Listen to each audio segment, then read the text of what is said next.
Welcome, everyone, to the Reality Meets Science podcast. And we really want to clear the air on fats today, particularly omega-3 and omega-6 fats regarding omega-3 atrial fibrillation, heart failure, omega-6, the notorious seed oils. And we hope to leave you with some actionable points at the end. But to help us in this episode, we have a world-renowned expert nutrition professor, Bill Harris. I can't tell you how much it pleases me to have him here. I've been following for literally a couple of decades, or reading his work. He's a fellow of the American Society of Nutrition, the American Heart Association. He's had hundreds of peer-reviewed peer-reviewed literature pieces that you can just look up yourself.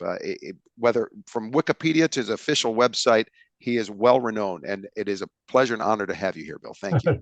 Thank you, Tom. It's good to be with you again. Absolutely. Thanks. I wanted to discuss maybe from the get-go just a bit of an overview on fats. Maybe we'll share a visual in a moment.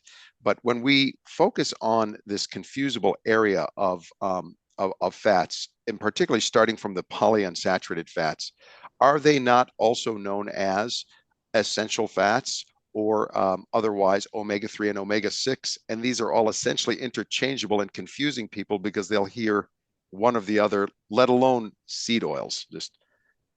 Let alone seed oils. Right. Yeah, those terms, right? All essential fatty acids are polyunsaturated, meaning there's two or more double bonds in the fatty acid molecule. That's true. Not all polyunsaturated fatty acids are essential, dietarily essential, meaning you have to have them in your diet because your body takes some of the two major ones, alpha linolenic, the omega-3 from plants, and think walnuts. Think walnuts. Think flaxseed oil. Yep, flaxseed oil as well. Yeah. And it takes linoleic acid from typically seed oils and flaxseed oil. I mean, it's got it too. But linoleic is the omega-6 precursor. And then from those two, you can make a whole bunch of other polyunsaturated fatty acids, some of which are doing essential functions, some of them may not be. But the term essential fatty acids from a nutritional point of view really only applies to ALA from omega-3 from plants and linoleic omega-6 from plants. Right, correct. And we can convert these to alpha linolenic acid, flaxseed oil, walnuts, and the linoleic acid, or basically an N being the difference sound-wise between the two, from maligned soybean oil, cottonseed oil, corn oil. Canola oil is actually a lot more monounsaturated, but whatever. It's still in the demonized group. Into the respective longer chain DHA, docosahexaenoic acid, and EPA, cosopentoenoic acid, we think of as fish oil, right. Or algae. We can get to that, but our body can convert some of that, somewhat. And maybe just on that first point, and maybe also in terms of linoleic acid being, sounds evil, converted to the longer chain arachidonic acid. Sounds so. Right?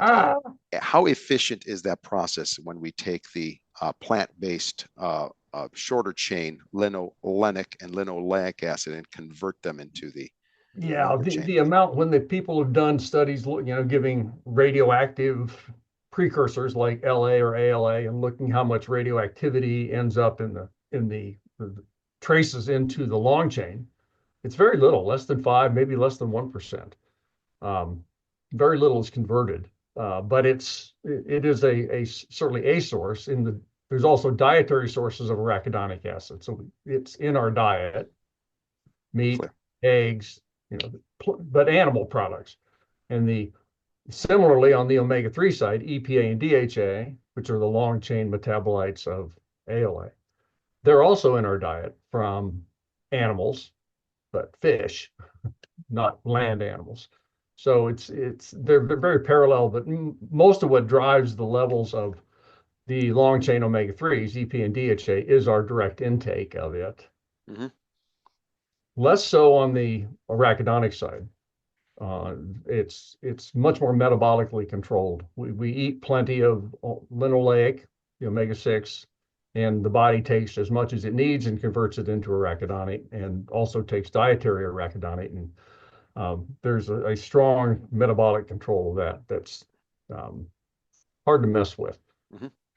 And in terms of the an overview, there's a lot of, and I would personally think maybe a bit overblown advantage of having cattle being raised grass or pasture fed till slaughter versus corn-fed beef, which could, you know, shift the ratios of arachidonic acid higher in the corn-fed beef since they're starting with linoleic acid. Right. I feel the same way I feel you, but this is the argument versus the pasture-raised grass-fed that could have higher omega-3 levels. And from what I've seen, it's a distinction with a little difference, maybe not. There's a little difference, right? With the primary difference between grass-fed and grain-fed beef is really the amount of oleic acid, the omega-9, 18-1 omega-9. That's way down because the total amount of fat in the tissue of a grass-fed is down. Yes, it's and the amount of omega-3 goes from minuscule to slightly more than minuscule. Exactly. Thank you. Thank you for confirming that. And oleic acid, by the way, most people would think of in terms of almonds and olive oil and avocado, or the so-called monounsaturated omega-9. Right. Okay. I mean, that's great overview. And in terms of the essential, and trying to keep it as basic as possible, we need these omega-3 and omega-6 oils, ultimately omega-3 in terms of cardio and neuro, even, I mean, the neuroanatomy in and of itself. I mean, you're talking about fatty acids necessary to building myelin sheaths and so forth. And then in terms of omega-6, essential fatty acids that can keep, oils that can keep moisture in our skin so we're not dry, cracked, and being invaded by every bacteria in the world. And then prostacyclins, these prostaglandins and these hormones, in which, again, maybe you can provide some insights into which series are made if you have a predominantly omega-6 versus omega-3 eating pattern. And I'm with you in the sense that it's a lacking of omega-3 that's really the issue, not as much maybe the correlation, not causation ratio that we've heard about in the past, and maybe a comment on the correlation, not causation, regarding omega-3 as an innocent bystander being part of a lot of, excuse me, but what I have turned into the acronym CRAP. That's calorie rich, refined, and highly processed, crap foods. And it's where's the H in crap? So, yeah, highly processed. So calorie rich, refined, and highly processed. Anyway, it sounds like crap, although it's not spelled like crap. And then if we switched back to saturated fat containing crap, it probably, maybe worse. That's my surmise. So that in terms of the ratio and clarify for people, yeah, it was a good idea, maybe, but and we look straightforward at the science, it really is maybe that lack of omega-3, and then maybe we can save crap for second show. Yeah, sure. And so you're talking about the omega-6 omega-3 ratio. Correct. That thing, yeah. And I've been a vocal opponent of that metric. I think it's confusing. I think it's imprecise, and I think it's misunderstood. And it's partly because, number one, we don't define what the omega-6 and omega-3 fatty acids are. And of course, linoleic and arachidonate are different on the omega-6 side. EPA, DHA versus ALA are different on the omega-3 side, but we just bundle them all up together and very simple-mindedly give one a black hat and one a white hat. And there we go. The world is great because we know all these are bad and all those are good. And it's just not that simple. Not at all, because there are some anti-inflammatory metabolites of the omega-6s, right? Yes, just flapping quietly. A lot of evidence shows that higher levels of omega-6 in the body do not correlate with higher inflammatory status in the body. I'm sorry. As you alluded to earlier, the problem, I mean, the ratio is good if all you do is focus on the omega-3 and its EPA and DHA. The problem is the lack of those, not the presence of the omega-6s. And people get way distracted onto the omega-6 issue when they should be focusing on getting more EPA, DHA in their diet. And I do not want to have this result in a demonization of arachidonic acid. Let's just put it aside just for a second. But in terms of getting healthy amounts, admittedly, we need to avoid calorie overload. I'm a big advocate that the first law of thermodynamics still exists. We've got up to primates, high level primate evidence that avoiding non-essential calories, avoiding excess calories, whatever the source, and maybe some are less risky than others, fine, that aside, there's still that big issue. And yes, oils are extremely calorie dense. So probably pouring them on like there's no tomorrow it's a separate quantity issue. But in terms of quality, in terms of we equalize for calories, and I'll show a little bit of slides as we go into yours, the source of plant-based, okay, sure, but it's probably better to get them from whole foods, right, than the oils. But getting some oils in that make vegetables taste better to a level that's probably at the end of the recipe, whether it's a salad or some stir fry, is not going to be a ding dong or whatever calorie rich, refined, and highly processed food there is not necessarily a bad idea at all.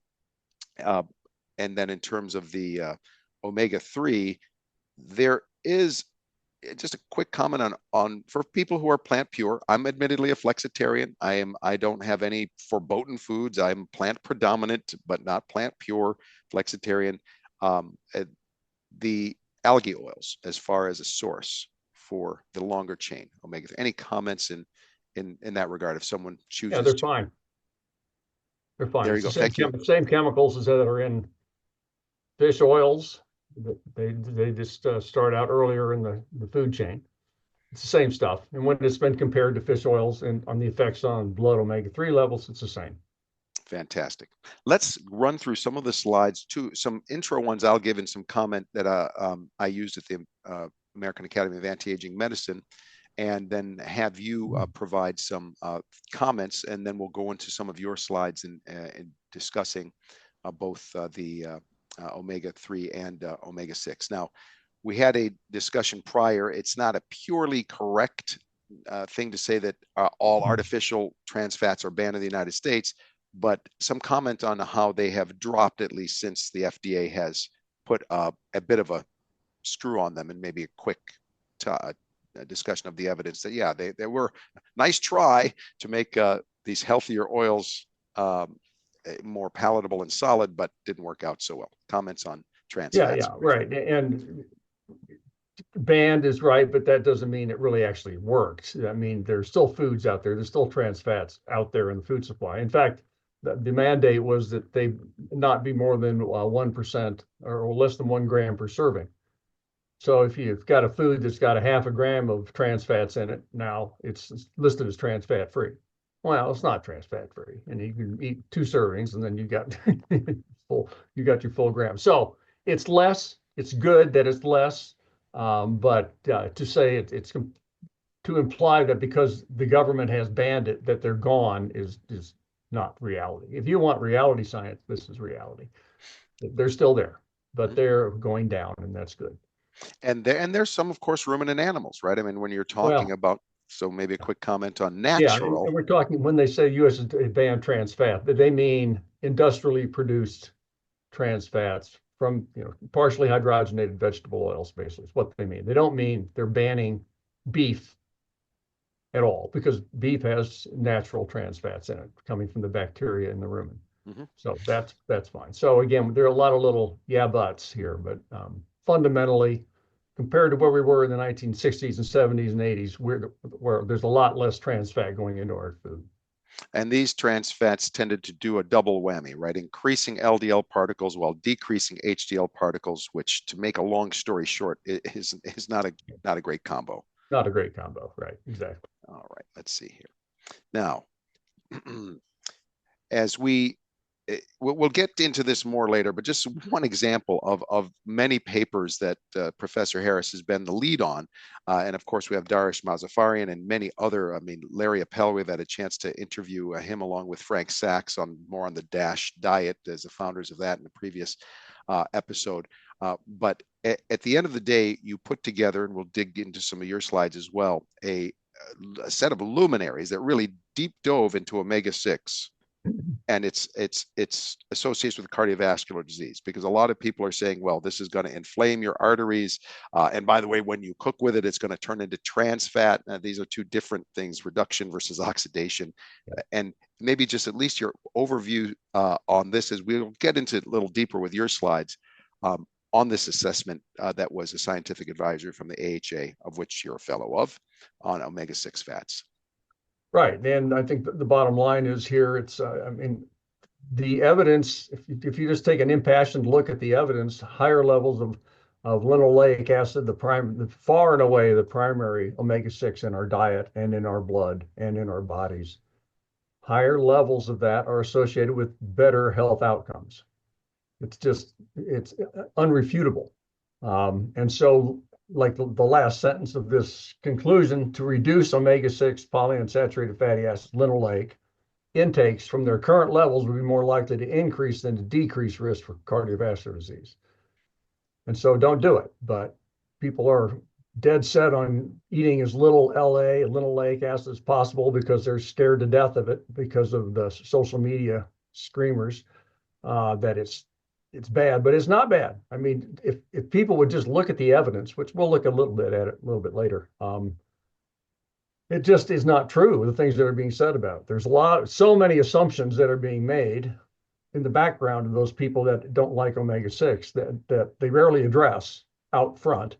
But when you just take an impassioned look at the evidence, sorry, it's just not there.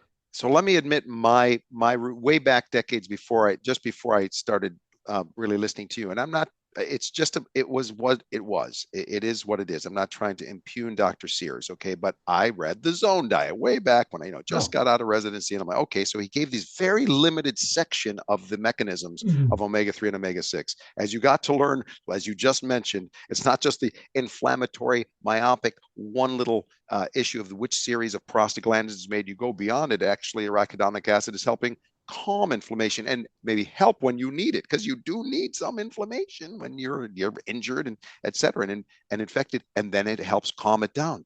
We didn't mention that part, so misled a lot of people, and there seems to be a legacy of this ratio issue and this very select myopic section of the mechanisms of omega-3 and omega-6 that seem to have run crazy on social media. And I'm sure there were other sources, but for me, that's where it all started. Yeah, I understand. That makes sense. It started probably way back with Artemis Simopoulos and Bill Lance in the 1980s, and it just kept growing. Kept going, and there are now a lot of influences out there. Then and the irony is, this is an essential fatty acid. So the logic would be that you absolutely need it for life, but if you don't hit the exact sweet spot, it'll kill you. So without it, you'll die, and with too much, it'll kill you. It doesn't pass the smell test for me. This was just an AHA kind of keeping it simple, essential, high priority. We're going to get to omega-3 again. Omega-3 is a polyunsaturated fatty acid, and in the form of linoleic acid, an essential one. And then there's a number of different forms that can be made from there. Omega-6 still on the health end. I would argue mono is kind of a neutral. If you replace saturated fat with it, it's, I'd love to hear maybe a moment of comment on mono and saturated fat, since we're here, and if you replace this with that, then this happens, etc. But maybe a quick comment on. Yeah, I think monos are. I mean, what's crazy is all these categories of fatty acids are controversial. You can find, as you know. With monos, we think about olive oil. This is a classic. But if you look at studies where they look at blood levels of monounsaturated fatty acids, which is your real environment inside your body, and different health outcomes, it's not always that they're protective. Sometimes they're associated with adverse outcomes. So you can make a person can pick the data they want to make the story they want. And to assume that monounsaturated fatty acids are what makes the Mediterranean diet the Mediterranean diet is way too simplistic. There's way more to the Mediterranean diet than there is just olive oil, and there's more to olive oil than there is just oleic acid, which is a major fatty acid in it. So, but people, again, they blur those lines. They say A equals B equals C, and therefore, you know, monos are great, omega-6s are terrible. Yeah, and it Wow. gets, it's crazy. So maybe in the simple sense, and maybe this is part of see if there's any truth to this. Sure, in the Mediterranean diet, if you rely, or any type of eating pattern, ethnic agnostic as we are, I will tell you in full disclosure as a coach, I ask patients or coaching clients, two things. What's your why? That's a separate podcast, more psychology. And then we know what are your non-negotiables. And having permission from the CEO of Magna International is a Fortune 500 company, Swami Kotagiri. He said, Tom, and this is just a quote, so PG-13 moment, this would be marked not for kids. He said, Tom, I don't want to hear about any Mediterranean diet bullshit. I'm Indian, and there's no reason you can't help me with healthy Indian food. What am I supposed to do? Hand them a bottle of wine and olive oil? I mean, the bottom line is there are transcendent nutrition principles. But if somebody replaces, let's say, a very beef tallow, butter heavy, or no, I wouldn't say heavy, okay, what equal amounts of calories, and switch to the predominant of olive oil, would there be a relative lower risk in that overly simplistic switch? Yeah, probably. I mean, if it was a, multiple choice question, a true false question, you'd say true, Okay. but probably with lots of asterisks and, Yes. yeah, Yeah. buts, With Anyway, with that said, maybe we can explain, and maybe that's what's happening if people are switching from saturated and trans, whatever the case may be, and maybe you can explain a little bit of this line. But your point is well taken. I think Einstein said something along the lines of everything should be explained as simply as possible, but not simpler. simpler. So we Right. wanted to make it simple, but not simpler. Yeah. Does this slide pan out in the overall rubric looking at 100,000 foot level? Yeah. Yeah. I think this is reasonable. Uh, that's a good hierarchy right there. All right, now let's get into some of your specific topics and slides related to the United Kingdom Biobank and fish oil supplement use. Is that okay? Sure. All Yeah. right. Sir. So, I guess maybe a little background. In May of 2024, a paper was published in the British Medical Journal by a first author was a guy named Chen, a Chinese research group. And they reported they were looking at the UK Biobank, which is about 450,000 people in the UK between ages 40 and 70 that were recruited maybe 12 years ago, 13 years ago in the UK, obviously, and very carefully screened at baseline. Now they're just being followed up over time. And so it's a very rich data set. And at this point, about half of them have had fatty acid levels measured in their blood by a laboratory in Finland, and that data is available, to people who apply for it. So we've been using that data, and others have too. But one of the questions that was asked of everybody, all 450,000 people, back in the early 2000s, was, do you take a fish oil supplement regularly or not? Yes or no? And so that, with that question and that question only, and you got all kinds of problems with, but you don't know what supplement, you don't know how often, you don't know what omega-3 content yet. Okay, fine, we get that. Still, people who take a supplement or not has been the topic of up to 17, I think we'll see them in a minute, other studies where researchers around the world have said, well, let's look at people who say they take a supplement and people who say they don't, and see what diseases they develop over time. Idea being, if fish oil supplements containing omega-3, of course, are good for you, then you would have less disease X happen to you over time than people who don't take omega-3 and who have lower omega-3 levels in their blood. Okay. So this paper that we're talking about, Chen et al. From the British Medical Journal, looked at the association of reported fish oil supplement use and different cardiovascular disease outcomes in the UK Biobank. And it's a little complex to explain. They were really looking at what they call pathways.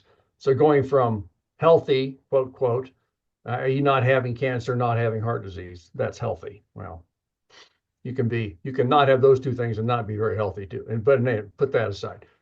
not having heart disease, not having cancer, to developing atrial fibrillation.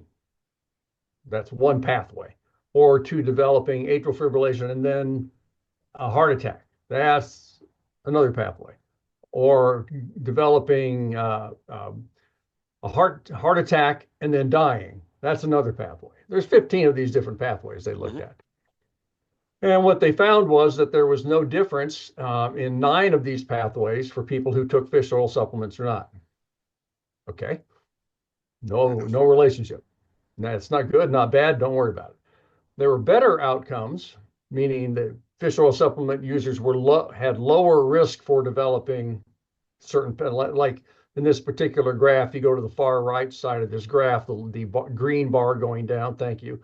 AF to MI means if you develop atrial fibrillation and then go on to have a heart attack,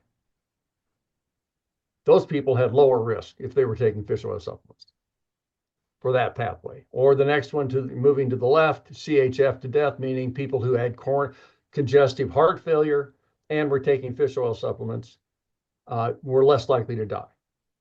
That's a good thing. So there's 5 of these green bars going down. 5 pathways were favorably associated with omega-3 supplement use. 1 was unfavorably associated, which was this one big red one at the beginning, going from healthy to having atrial fibrillation, and by about 13%.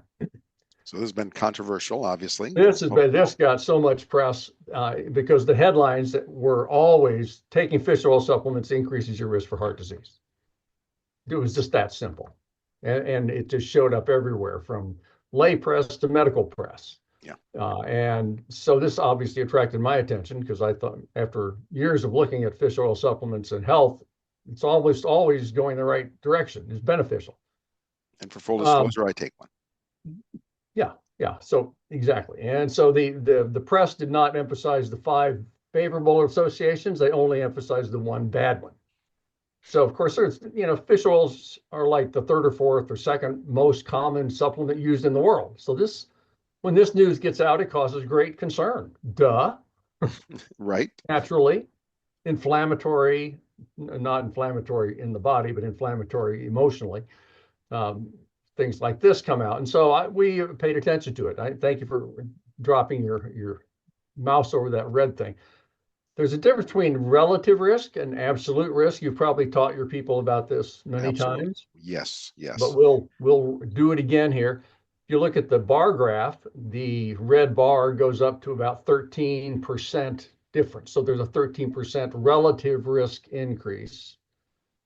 But that 13% is derived from a difference in absolute risk. The absolute risk is, well, how many people in the non-fish oil supplement group actually developed AFib? Well, 4.2% of the people in the non-users developed AFib. How many in the fish oil supplement? 4.8%. So that difference between 4.2% and 4.8% is 13% relative. But sounds a lot bigger than 0.6. But it's 0.6% increase in real risk, which is very, very small. Yeah. Okay, fine. I mean, it's statistically significant. That's the way we play the game in medicine. If it's significant, it is. And then you just got to be smart enough to know the context. And whether it's clinically significant and then the context of all of the benefits, that's the very different calculation. Right. It's always a risk-benefit analysis. Okay, so go on to the next one. So I mentioned that this is using fish oil supplement use, yes, no, as what we call exposure. That's the thing we're going to look at disease risk. Well, there have been 16 other reports, and even more now since I made this slide, where they use exactly the same thing. UK Biobank reporting fish oil supplement use, yes, no, and looking at different health outcomes. So if you look down the first column, you see all-cause mortality. You see, then there's a total mortality in people that have cardiometabolic disease. And then going down below that, there's congestive heart failure. And there's and death from it, et cetera. Then there's incident coronary heart disease. Then there's AFib, talked about that. A bunch of other things, macrovascular complications of these diseases, micro, and then I think the next slide goes on continues the list, is that right? Yeah, it's too big a list to put on one slide. Dementia. That's a big one. That's a good one. right? Right. Right. So And pulmonary disease, Parkinson's, fractures, all these things. If you look on the right side, go back to the previous slide, okay, Tom. one second. Mm-hmm. Yeah. Oop, I mean, we Either went way. back. There we go. Yeah. So the findings in the if it's green, if the finding has a down arrow and it's green, it means statistically significant difference in favor of fish oil supplement users. With the only one The of only all of one that's these, of all these that's either no relationship, not statistically significant, or favorable is this one atrial fibrillation one. It really stands out. So we've looked at it more carefully. You can go on to the next slide. And I guess, yeah, here's the point from what we just looked at. There are 35 statistically significant relationships between fish oil supplement use and some disease outcome. 34 of the 35 are favorable. One was unfavorable, the AFib one, right? And I have a little asterisk here, and this is because we're submitting a paper on this topic. We have reanalyzed the UK Biobank data, and the same data that Chen et al. Used, based on fish oil supplement reported use. And whenever you look at the relationship between some kind of exposure, here again, fish oil supplement use, and an outcome, you have to adjust for things like age and race and sex and BMI and exercise and smoking and diabetes. You want to control for those things, so it's not those things that are causing the relationship. So that's always done and very common. So what's interesting here is that when we looked carefully at the Chen paper, and what they did was they adjusted for age in their model as above or below 65, and that's it. It's called a dichotomous variable. Yes or no. It's like smoking. Yes, no. Mm-hmm. Diabetes. Yes, no. Above or below 65. Yes, no. Well, that's one way to adjust for age, but it's a pretty, pardon the pun, crappy way to adjust for age. So when we adjusted for age that way, we get the same answer they got. However, when we adjust for age in the way everybody else in the world would adjust for age, which is a continuous variable, the entire relationship went to null. There was no relationship at all between fish oil supplement use and AFib risk. So wow. It's gone. So though that report was inaccurate and it's flat out wrong. So to think they took two things, which one was really amplifying relative versus absolute risk, and then didn't even put the full context, because media, this would have been a simple headline too. But if it bleeds, it leads, or if it fibs, it leads, or whatever. And therefore, it's not going to get as many clicks, frankly, as something like this. I know. Yeah. But it's just untrue. And that's what's annoying about it. Yeah. When, well, we look forward to that publication. Hopefully that paper's being submitted probably next week to the British Medical Journal, same place that Chen was published, and we'll see if they will accept it. And also in that same paper, we went well beyond just yes, no fish oil supplement use. We have blood levels, plasma levels of omega-3 fatty acids. And we looked at the question, do people who have the highest omega-3 levels have an increased risk for AFib, which you would think would be the case if fish oil supplement use increases. Well, interestingly, the highest level of omega-3 was associated with the lowest risk for AFib. Oops. When you just look at, yeah. And which confirms a previous bigger study that we were involved with that also, actually the previous study was a pool of 17 different trials. This is the biggest single cohort that's been studied in, and we find that higher omega-3, lower risk for AFib. Can I ask a question? Maybe this one wasn't one I prepared you for, and no disrespect to the UK, but we have our multi-ethnic study of atherosclerosis, right, or MESA, or what our modern Framingham. Is there any use? Will we be leveraging that cohort for any? Yeah, it's already been leveraged. Okay. Yeah, we published a researcher named Frank Chen, Qian, Chinese name, cardiologist in training in Boston right now. He put together with a bunch of us together. We have a group called FORCE, FORCE, which is a fatty acid outcomes research consortium. And we put together, I don't know, was it 20 maybe cohorts like MESA, like Framingham, like Women's Health Initiative, European cohorts, Singapore cohorts, Japanese cohorts. And a cohort is just a group of people that's been followed over time for different disease outcomes. And it's been done all over the world. And all of these cohorts we used in our study were had fatty acid levels measured at baseline, and then they looked at risk for AFib over time. And when you pool it all together, we found exactly what we found in the UK Biobank: higher levels of omega-3 across the world associated with lower risk for AFib. And then we confirm it in the largest single database, which is UK Biobank at this point.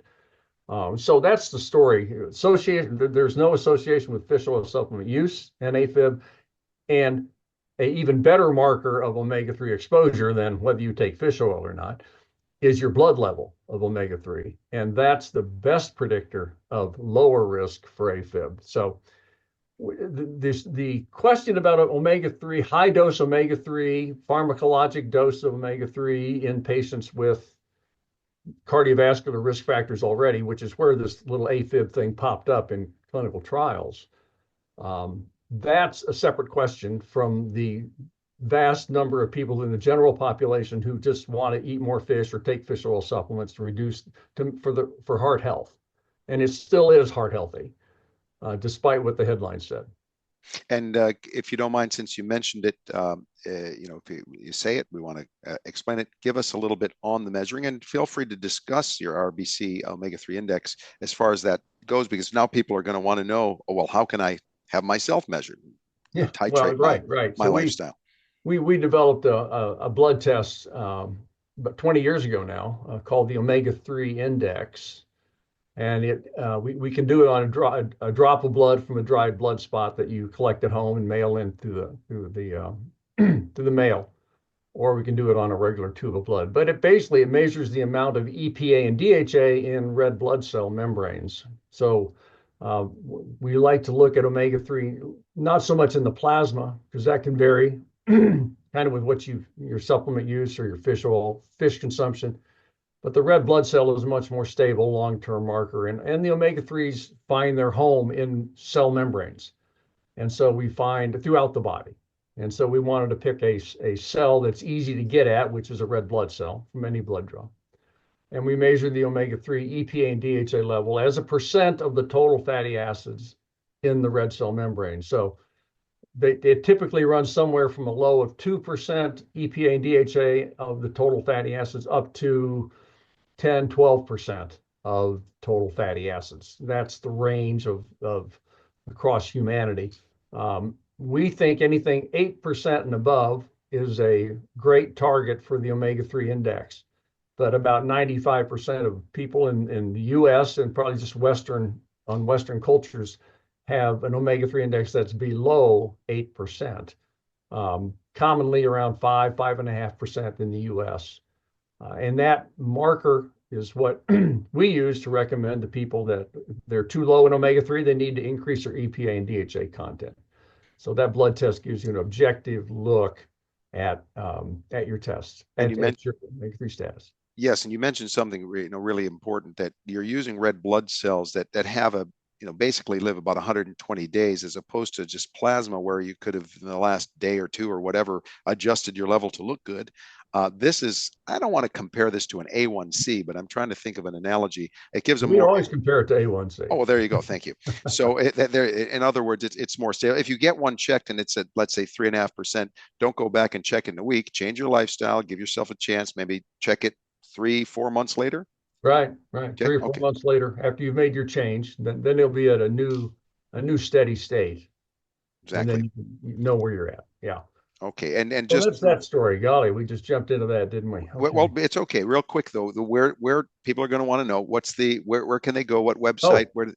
This test is available from our laboratory here in Sioux Falls, South Dakota. The laboratory is called Omega-Quant Analytics, OMEGAQUANT, OmegaQuant.com. The test can be ordered by consumers. It's offered by a lot of healthcare practitioners for their patients. and we use it in a lot of research studies as well. So anybody can order it. The basic omega-3 test is about $50, I think. So well validated, omegaquant.com, OMEGAQUANT.com. Thank you for that. Thank Unsolicited, I asked myself. As we transition, absolutely, well deserved. Now we're going into the omega-6 world. We talked about omega-3, DHA, EPA. You're thinking trout, sardines, salmon, obviously fish oil supplements. Could be algae oil. That's fine, whatever the case may be. Now we're switching to the other essential, the essential fatty acid on that end was linoleic acid, but that group of omega-3 that includes the essential linoleic acid into the other essential fatty acid, other polyunsaturated fatty acid, linoleic, the demonized linoleic acid.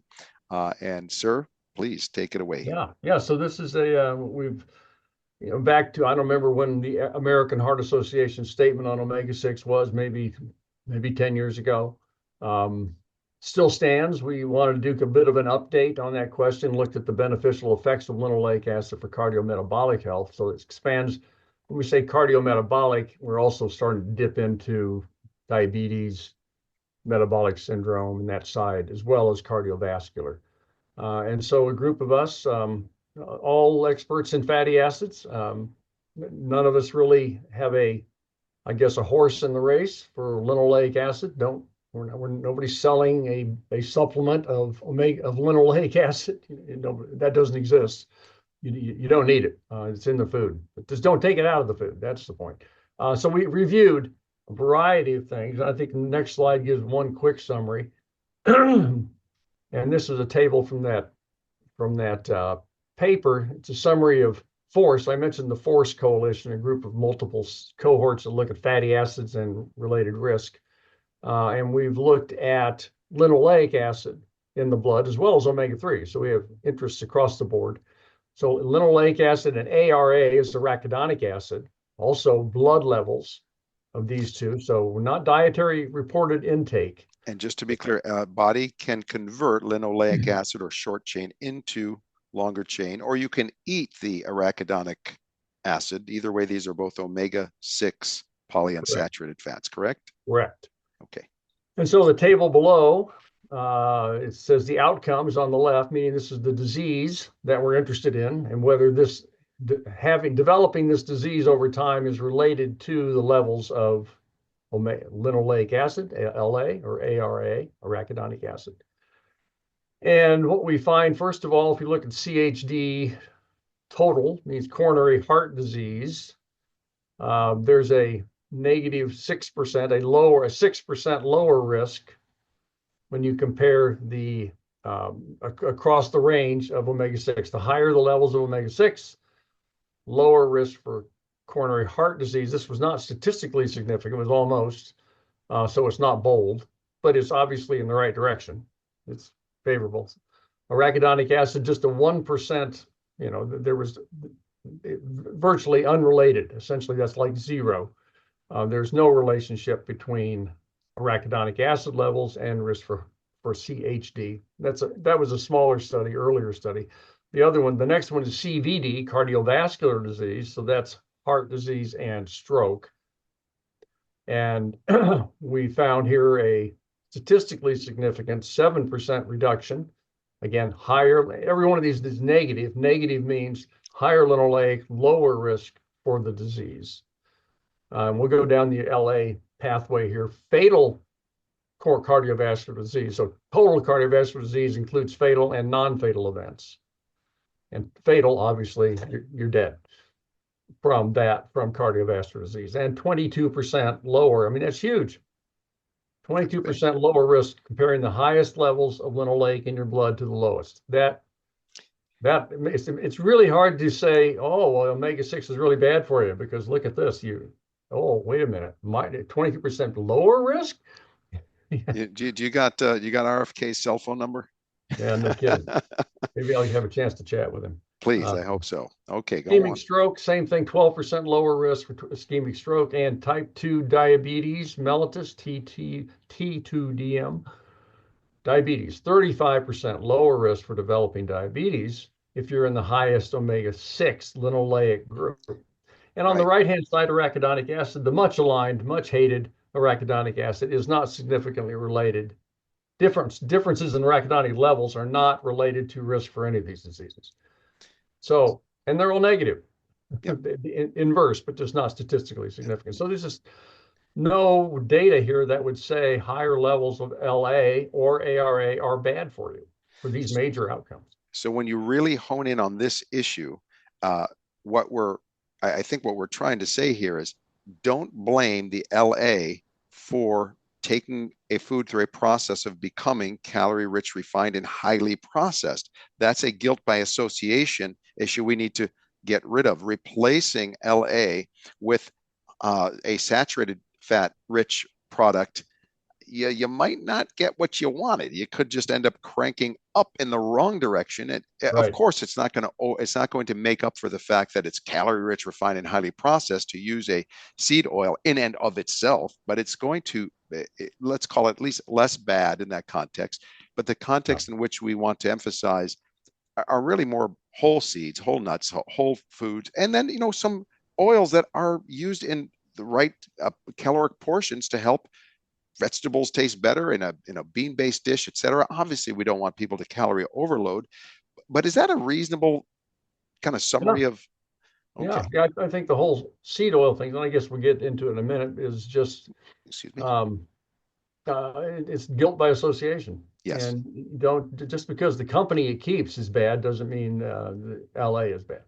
And on the other end, just to touch on the whole ratio thing, is that also maybe a credit by association? In other words, Yeah. in the opposite direction. Okay. Yeah. Well, let's stick to here. So just more data on, here's a paper we recently published that we included in that review article. It's part of the evidence for benefit of omega-3, omega-6. Very fresh. Why isn't the media reporting this? Oh, Bill? how did this get by? I don't know. How did this happen? And because it's favorable. It's good news, and that just doesn't. It's not sexy. Not sexy. So here we looked at plasma omega-6 polyunsaturated fatty acid, linoleic and arachidonic, linoleic and non-linoleic omega-6. We'll see that in a minute. And here we're looking not at any particular disease, just dead. Total mortality. Okay. And we also cause specific mortality, as we'll see. That means people who died from cardiovascular disease or died from cancer or died from everything else. It's kind of the bucket of all the other things. Also in the UK Biobank, but it's based on plasma levels, not dietary intake surveys, which are very notoriously unreliable. Now, just to be clear, now we just said but for a large population, plasma is okay because the fact that it's kind of it's a wash in being a large population. Right. Well, if we had red blood cell levels here, we would use them, but we don't have that data. So we have data on 250,000 people plasma levels, and the plasma levels of linoleic acid correlate pretty well with the red blood cell levels. Right. All these tissues exchange fatty acids and equilibrate among themselves. And certainly with 250,000 people, as opposed to someone who, and it's happened, who wants to make a lab look good, make something, before I get my blood pressure checked, I'm really going to cut my salt for a week, or I'm going to really, do this for a little while to make a lab test look better. With 250,000 people, it's that they're not all planning ahead to make things look better. Right. No exactly. No way. So what just the details of this particular study, how many people were included? 258,000 people. How many people died during the follow-up period is the time we go from baseline when they had their blood drawn to some time it actually turned out to be 12.7 years later on average. So over that 13 years of time, some people died. 22,000 people died. It's a lot of people. And those were cardiovascular cancer and other. That's the sum, that the 4,000, 10,000, and 7,000 makes up that 22,000. So most people, certainly the majority, died of cancer. Cardiovascular disease was the least of the killers, which was interesting. But we're looking at, if we look at the very bottom line, it says the median age at baseline is 57.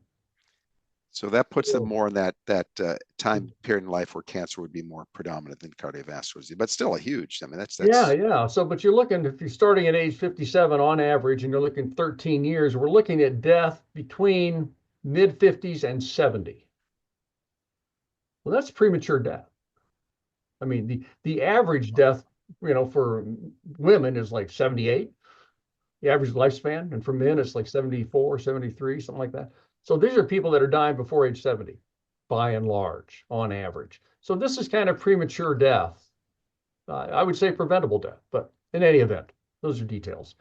This is the group that we worked on, and this is where we looked at the relationship between plasma linoleic and other okay. fatty acids. Oh, yeah. Next slide. So here's a whole bunch of columns. And we'll start with that first pair on the left under all cause mortality. You can point at that one. So all cause mortality means dead from anything.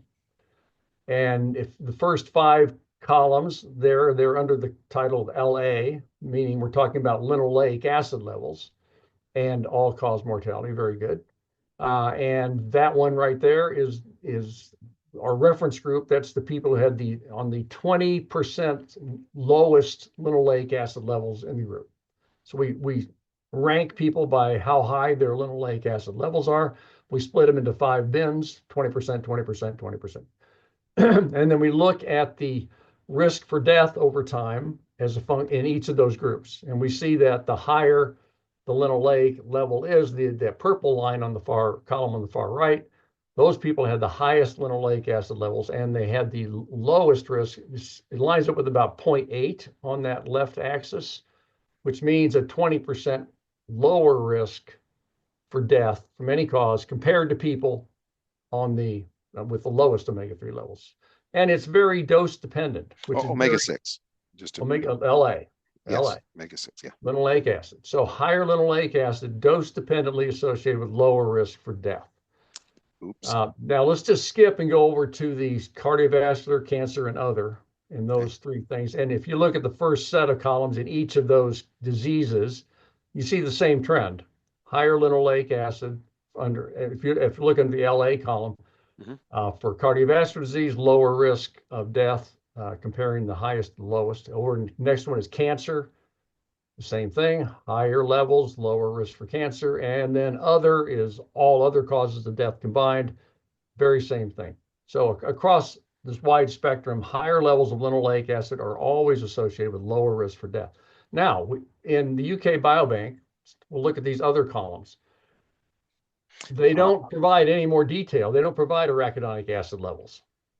It isn't there, but they have a total omega-6 metric. So they report linoleic acid and total omega-6. So we created this metric called non-linoleic omega-6. So it's everything else, of which arachidonate is the predominant fatty acid in that other thing. But there's still 5 other omega-6 fatty acids in that mix, and we can't say what's what. But we found interestingly, and I wouldn't have predicted this, that in the all-cause mortality column particularly, the higher levels of the non-LA omega-6 associated with increased risk for death.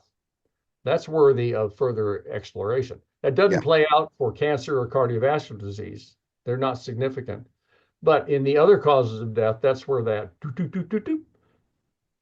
Yeah, that is very interesting. But this is where the seed oils are the source of this. So we're talking about seed oils. The trend is down. All cause, cardiovascular disease, cancer. However you look at it. So when we're honing in on this plant sourced whole plant or oil, either way. And the non-LA is really not from seed oils. No. That's really from internal metabolism. And there's certainly interesting questions as to why this is happening. And this needs to be confirmed in other studies that we're doing right now. So or diet, well, if it's arachidonate, internal or dietary source? Well, we don't know it's arachidonate for that matter. Right, that's right. We wouldn't know. We believe the predominant non-LA is arachidonate, but hence you said further exploration. What are the plans for that to try to ferret this out? I mentioned in the FORCE collaboration, we all of our different cohorts, we have much more specific fatty acid data than the UK Biobank has. So we have actually arachidonic acid levels in the force analysis. So we're doing the same thing now. We're with linoleic acid and arachidonic acid in the force. We're working on that analysis right now. So we'll see whether this pattern shows up for arachidonic. If it doesn't show up for arachidonic acid, then there's some other long chain omega-6 that seems to be associated here with increased risk. And this is the kind of way research goes. You discover these things and you just go looking and piecing it apart. Well, what is it? And it may not be anything you can change by diet. It might be some other metabolic factor, the activity of a certain enzyme or something that you really can't control. And everybody, when you hear some headline that's going to come out about any of this, please resource Dr. Harris. Go right over to wherever. Where's, by the way, do you have a Substack or are you blogging? Where can, here's something about fatty acids. What does Bill Harris have to say? Obviously, we'll try to pull you back here, but where would they find your? I'm not as good as you are, Tom, on all that stuff. I need to get better. We'll bring it back here. Yeah. Okay. All right. What is Substack anyway? I hear that. Exactly. I even got, it's a place where a lot of researchers will put, and other people that want to, blog their opinions regularly will put their opinions, and it's a way to outsource it to another entity. But nevertheless, we'll have you back here. No problem at all. That's fine. So we got this conclusions. Our conclusions from this paper we published. These findings highlight the profound differences in mortality risk associated with linoleic acid and non-linoleic omega-6 PUFA levels. And that underscores the inappropriateness of treating all omega-6 PUFAs as a homogeneous class with respect to health outcomes. You can't just say omega-6 and paint all of them with the same brush, because they're different relationships. It's just too naive to do that. And these findings also support recommendations to maintain, if not increase, current linoleic acid intakes. Okay. Yeah, boom. That's huge. Yeah. Good. Yes. There's a lot more going on here. So I guess we got to press ahead. Moving away from omega-6, we want to go into omega-3 again? Yeah, and yes, because we did promise about the discussion. AFib, great. We covered it solid. No issue at all. Let's come back and talk about this heart failure omega-3 relationship. Yeah. So again, we're playing the same game. We're taking data from the UK Biobank. We're looking at plasma levels of omega-3, which is the best marker of a person's own status, without asking them how much fish do you eat or anything, or if you take supplements. Measure their blood. That's the bottom line. And then we looked at risk for developing heart failure, which is more and more common as people are able to survive heart attacks. They go on living with a damaged heart, and they ultimately can develop heart failure. And heart failure is a huge strain on hospital resources. Big time. So it's a big deal. And so this is a study that was done with a group largely from Kansas City. Dr. 𝐊𝐘𝐒, the second author there, is the lead group from Kansas City, the Mid-America Heart Institute. And then our research group and some other collaborators. Better go back. So here, what we did here, again, UK Biobank, we had two separate samples from the UK Biobank that we studied. There were about 1,200 people among this 250,000 or 270,000 in this case, that already had heart failure when the study started. When they were recruited in, they had heart failure. Okay, so we don't want to try and prevent heart failure in them. They already got it. So we asked one question: was there a relationship between omega-3 levels and death in people who had heart failure at baseline? So that's one of the questions we asked. The bigger question was, among those people that didn't have heart failure, were healthy otherwise, who developed heart failure? Was there a relationship between the omega-3 level and their risk for developing heart failure? Again, this is over 13.7, roughly 14 years of follow-up. So that's what we're going to look at here. Next slide. So this is the second question: association between plasma omega-3 levels and risk for developing heart failure in people who don't have it already. Okay. And this is, instead of the column bars, we've kind of flipped it, done the other way here. The quintiles, the the top left, it says Q1, that means quintile 1. That's the lowest level of omega-3. And over on the right, it says DHA, total omega-3, and non-DHA omega-3. So we've done the same kind of game. We haven't got EPA in the UK Biobank or any other omega-3s. All we have is DHA in total. So the EPA is in the total, at least. It's in the total, and it's in the non-DHA. Of course, yeah. So is DPA, so is ALA, and we don't know the mix. So the best we can do is this non-DHA omega-3. So those are the little colored dots. And so as you go down the quintiles, Q2, 3, 4, and 5, quintile 5 again is the highest level of DHA, total omega-3, non-DHA. And we have a dot and an error bar. And those are the point estimates for the risk. So if you look at the very bottom one, it's associated with non-DHA omega-3, dark green. That one there, the relative hazard, it's called a hazard ratio, what's called relative risk, means they're 25, so it's 0.75 about, meaning there's a 25% lower risk for developing heart failure if your non-DHA omega-3 is in the highest level, the highest quintile. And again, it's dose dependent. You can see it just goes further and further and further to the left. For DHA alone, that's the top kind of gray dot on the Q5. Yeah, for that one right there. That's about a 0.85, so it's 15% lower risk. So, maybe we can say something about it. There's something to the other omega-3 fatty acids are contributing to this health outcome beyond DHA. So that's fine. That's great. All together, still EPA and DHA together are working well to reduce risk for AFib. Nope. Right. Heart failure. Heart failure. And the first question we talked about, people who've already got heart failure at baseline, who died. And so here we have on the left-hand side, this is people who died, total death, total mortality. And the right-hand side is people who died just from cardiovascular disease. And you see the same trends going on. The higher the level of omega-3. And what's really interesting, if you pick DHA for that quintile 5, that top kind of light gray dot right there, people who were in the highest DHA levels who had heart failure already were 0.4, almost 60% less likely to die over the follow-up period than people who had the lowest levels of DHA. And when you get to these kind of levels, it's observational or not, it's kind of harder to say association. This is really a substantial drop. Yeah, and we adjust for many other factors. Can you say, well, it's just a healthy lifestyle? That you hear that all the time. A high omega-3 isn't doing anything in and of itself. It's just a marker of a healthy lifestyle. Well, I don't believe that. I don't think that's true because we adjust for everything else that we can do. It's still theoretically true. And we need to do more research to prove that this is independent of a healthy eating pattern.